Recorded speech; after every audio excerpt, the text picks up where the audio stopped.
magkahiwalay na video. Sinabi ni Saldico na inutusan daw siya ni Romualdez na para raw kay Marcos na bilhin ang number 30 Tamarind Street Forbes Park para maging drop-off point ng kickback. Sinabi ni Ko na 1 billion ang personal niyang dinala sa naturang bahay noong December 2024 at tinanggap daw ito ni DOJ Undersecretary Jojo Cadiz upang dalhin sa bahay ng Pangulo. Kung totoo ang mga salaysay ni Kong Tiangco, lumalabas na may kamalayan si Pangulong Marcos Jr. sa garapalang korupsyon.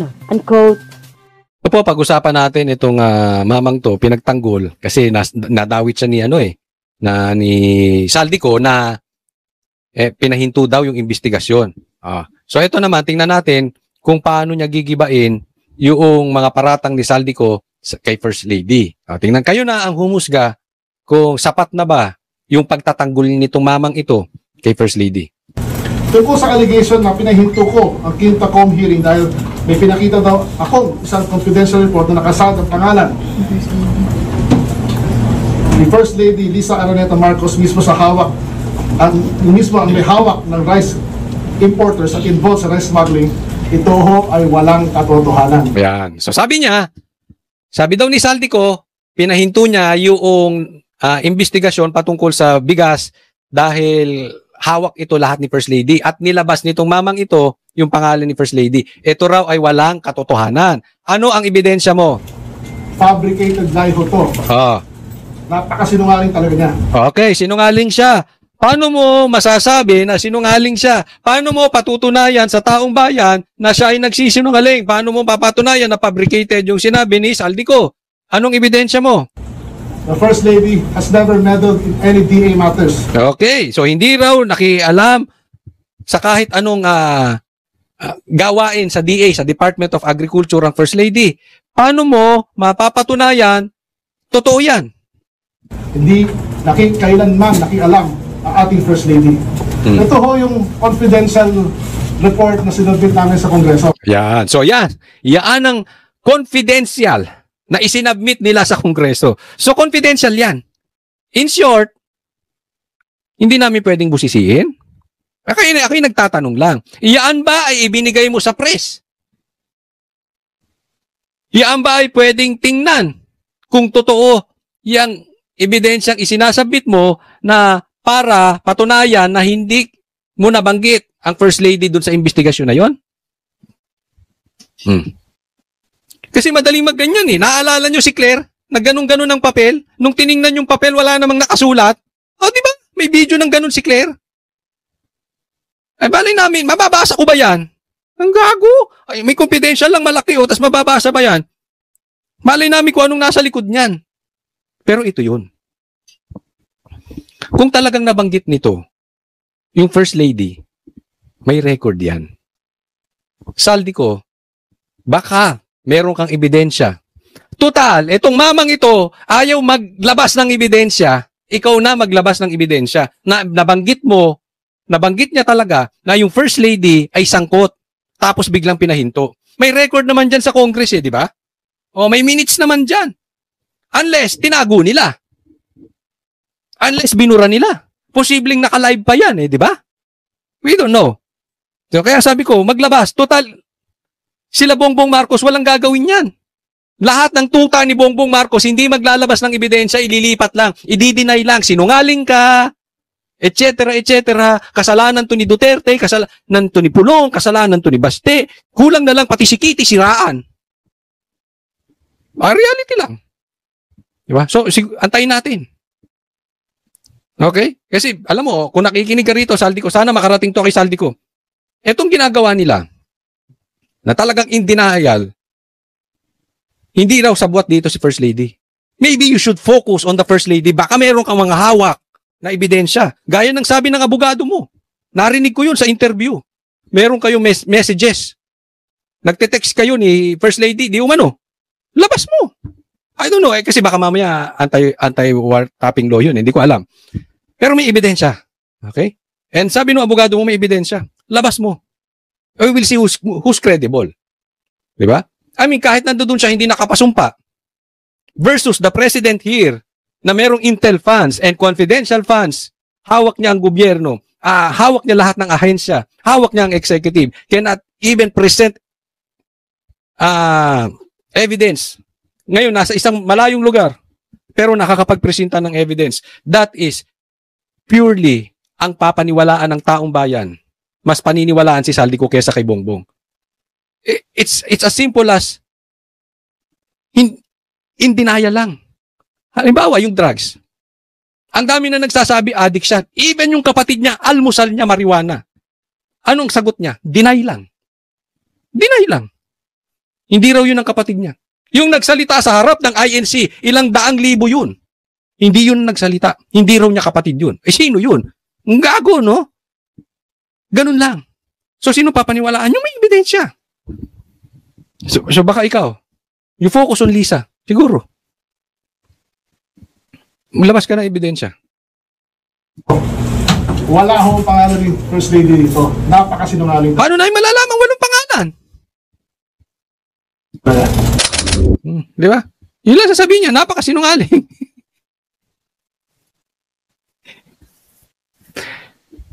Kita mo, ilang bilyon na nawawala patungkol sa flood control projects. Ilang bilyon na, pero marami pa ring baha. Pero lahat, tanungin mo, wala silang kinalaman. Lahat sasabihin, sinungaling. Wala namang aamin eh. Boss, Brad, doon tayo sa evidence magpakita. Huwag lang deny ng deny. Baka mamaya ako napagbintangan sa flood control eh. Di ba? Kasi katuturo nyo, walang maaming may kasalanan. Lahat kayo malinis. Pero lahat kayo tumaba. Oh, di ba? Huwag ganoon. Pag nag-deny ka, pakita ka evidence. Huwag yung deny. Adik. Hindi ako adik. Ganon? Yun lang. Kada deny evidence. Para credible. Tama o tama. Ako ba tama? Hindi, pakilagay nyo dyan. Oh. Paano ba pag nag-deny ka? Okay lang. Kasi presidente, deny ka lang. Next po. Ito. Pag-usapan natin to. Maganda to. Pakinggan nyo, ha? Okay, may tanong si Ted Filon. Kung ako'y magdadala ng Sara Duterte resign, yun lang ang placard ko pwede. Yan, malinaw ang tanong. Kung magdadala ako ng Sara Duterte resign, pwede. Tanong sa kanya yon. Tingnan mo ang sagot. Well, tayo po naniniwala po tayo na kailangan din panagutin ni Sara. In fact, nag-file nga po at nag-endorse ng impeachment tayo against kay Sara. Iha! Saan ka na napunta? Tinatanong kung pwede. Paano ka napunta dyan sa nag-i-endorse? Opo. So, pwede yun. So, inulit niya. Pwede yon. Kasi hindi para malaman namin, kunwari kami mga magrarally, magdadala kami ng Sara resign. Pwede yon. Anong sagot mo? Well, tinan yung reaction ni Ted Filon. Well, para sa atin po, dapat alam mo ito, babaeng to? Pakinggan nyo, parang si Risa Ontiveros. Ikot. Meron akong kakilalang ganyan, kaibigan ko. Oo, vlogger. Ang simple ng tanong. Sasagutin. Pinaikot-ikot. Kulang na lang, ikwento yung love life niya. Ano ba, pwede ba talaga magdala ng placard ng VP Sara resign? Yun lang ang pinupunto ni Ted Filon. Pwede ba? Ako, gusto ko magdalagay. VP Sara resign. Pwede. Tanong. Ganun na si Ted Filon. Pag nga, na-impeach naman na si Sara, dapat na tuloy yung trial. So, yes po. Opo. Ayan. So na-impeach na siya. Pwede po. Okay, may next question. Pero yung Marcos resign, bawal. So yung Marcos resign, bawal. Sagot. Well, alam po natin at nirerespeto, may mga ilan pong ganun ang panawagan and we respect that po. Pero sa ngayon po, ang mga kasama po natin sa koalisyon ay we will cross the bridge when we get there po. So ano nga, pwede o hindi? Bakit pupunta tayo sa bridge? Ba't tayo napunta sa bridge? Yung iba daw kasamahan ganyan, iba ang panawagan, so we will just cross. So ano nga, kung ako pupunta sa rally, may Marcos resign, pwede. Kaya nga sabi ko yung rally doon, dito, nung September 21, supot. Nagpunta kami ron eh. Ako, si Jay, tsaka si Jude, 3 kami. Sigaw-sigaw kami, Marcos resign. Ba? Walang gustong sumisigaw kami. Tinaas pa namin yung placard, bahala kayo. Ano ito? Gusto nyo singilin si Sara sa 150 million niya? Yung billion, yung trillion, buong pamilya na nagnanakaw? Di umano? Wala kayo? Dahil hindi na-impeach? Yun lang ang puto na hindi na-i-impeach. Paano ma-i-impeach? Kasabwat niya yung mga congressman. Huwag na tayong maglokohan. Tingnan mo. Hindi niya mapakulong si Tambaluslos eh. Bakit? Ilalaglag siya. Try niyang kasuhan si Tambaluslos. Eto mga nagpa-impeach kay BP Sara, papa-impeach din si Bongbong. Kaya hindi niya mag-allow itong magpinsan, hindi sila magkagalawan kasi magkakalaglagan sila eh. Ano, pwede hindi?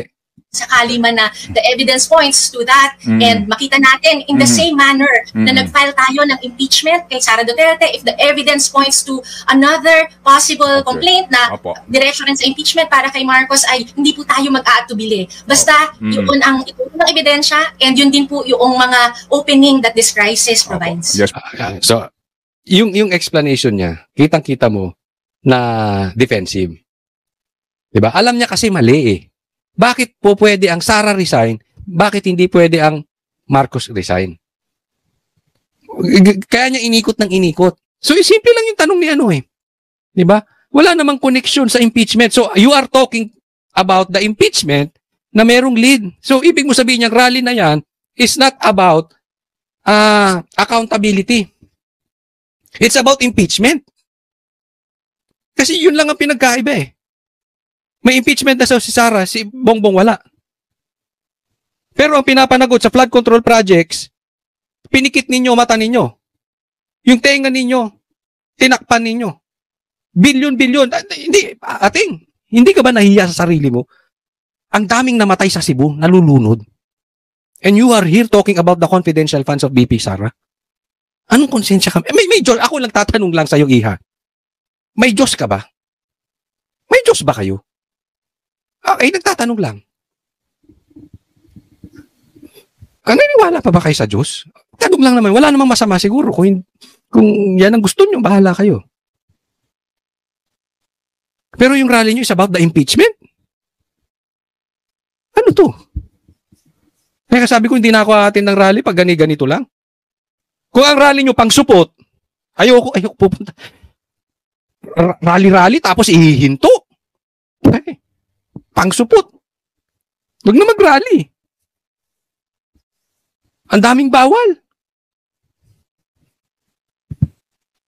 Pasensya na doon sa mga ano kasi ako, marami akong kaibigan mga DDS na talagang sila ay for the, gusto nila mag-rally. Okay yun, naniniwala ako doon. Actually, dapat ganun.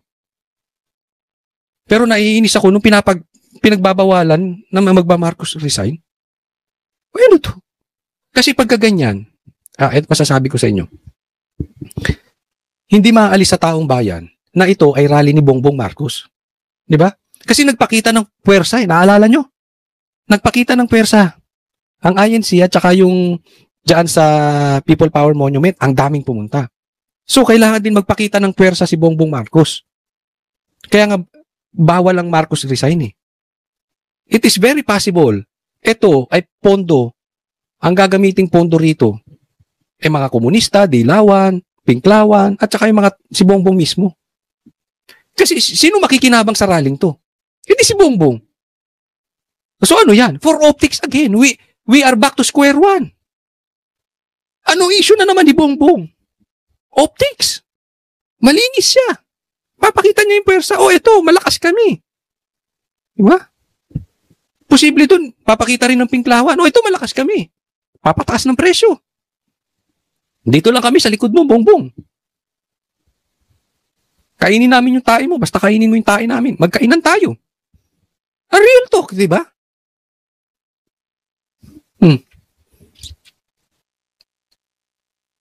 Asan ang karakter ng rallying to? Asan ang credibility ng rallying to?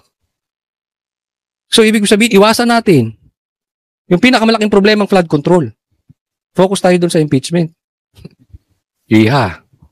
Are you born yesterday? Ma'am, well said, ano po. Sabi nga po ninyo. Ayan, i-explain ngayon. Tingnan nyo, i-explain ni Ted Filon. Okay? To summarize, yung in-explain ng babae, para matanong niya ulit, pwedeng Sara resign, hindi pwedeng Marcos resign. No, kasi nga daw po, meron ng ebidensya laban kay VP Sara na impeach na siya, hindi lang po natuloy. So, sa usapin po ng VP Sara resign, bukas po ang inyong kaisipan doon. Yan, di ba? So, binuod niya lang yung sinabi ng babae. Tingnan nyo kung anong gagawin ng babae. Pero dito po Yes, kay po, Marcos kasi- resign, kaninyo, hayaan po muna natin na humantong yung ebidensya hanggang sa kanya pong tanggapan. Ano po ma'am? Ganun po yun, no? Yes, kasi po the Opo. same Ganun po ba yun? Ganun po ba yun? criteria of evidence and gayon din po yung pulso ng mamamayan kasama po natin. Doon po yun po yung pamantayan Opo. natin when we filed the impeachment complaint against VP Sara. Opo. At gayon din po ang pamantayan na gagamitin natin kay President Marcos if the evidence shows and our coalition is prepared to push the envelope Opo. as Opo. far as we can para po panagutin din siya. So, maliwanag. Di ba? Inikot-ikot niya lang tayo. Pero ang bottom line, this rally is for Marcos. Atin kayo? Kayo na lang. Hindi ako